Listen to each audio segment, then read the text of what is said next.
Hey, what's up guys? Welcome to Cert Bros. In this video, we're going to be looking at DHCP.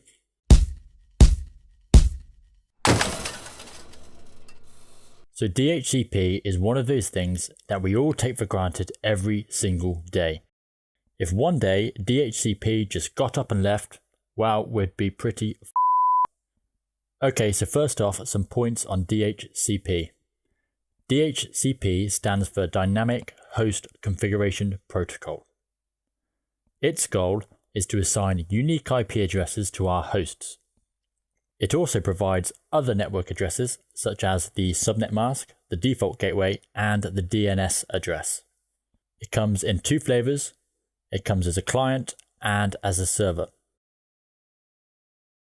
Right, let's see an example. Here's our network. We have two PCs, a switch, and a router.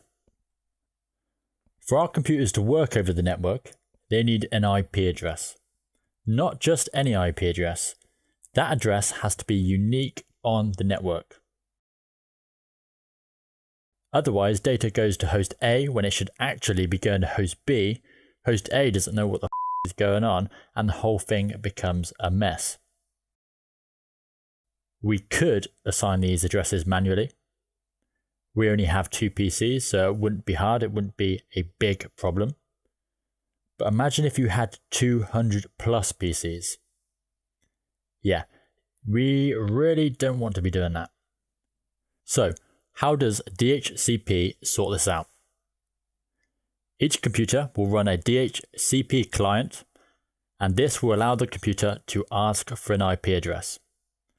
Somewhere on the network, there will be a DHCP server.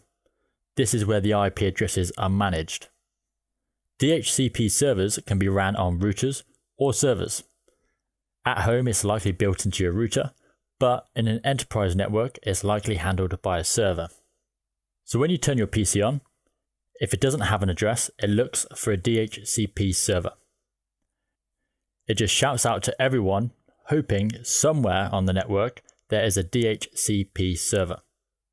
This is a broadcast message. All of the other devices get this message, look at it, and drop it. This is step 1, called DHCP Discover. Step 2, DHCP Offer.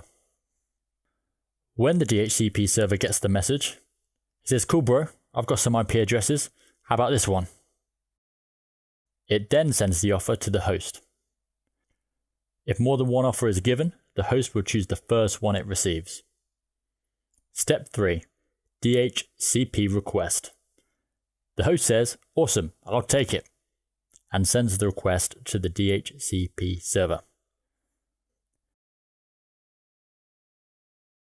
Step 4, DHCP Acknowledgement.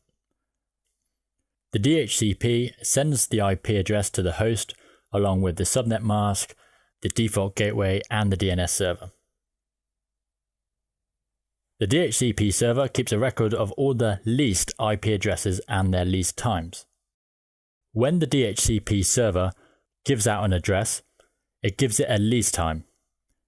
The lease time is a time period where the host will need to renew its address, otherwise it will return back to the available pool of addresses ready to be dished out to other hosts. This stops IP addresses being wasted anytime you throw a computer out or just unplug it. Okay, so study notes.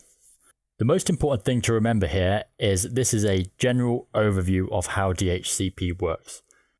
Different vendors and different DHCP settings and scenarios can slightly change these specifics, but the overall concept remains the same.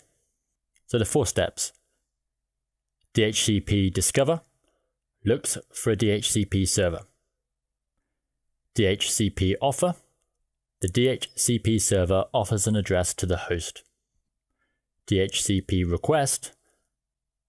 The host requests to lease that address. DHCP Acknowledgement. The DHCP server sends the IP address to the host. DHCP uses UDP ports. The client will use port 68 and the server will use port 67. Again, life without DHCP isn't worth thinking about. Pretty much everyone uses it every single day without giving it a second thought. If you like this video and you want more, make sure you let us know by giving us a thumbs up, commenting and subscribing. We're not mind readers, so let us know. That's it for DHCP. Thank you for watching.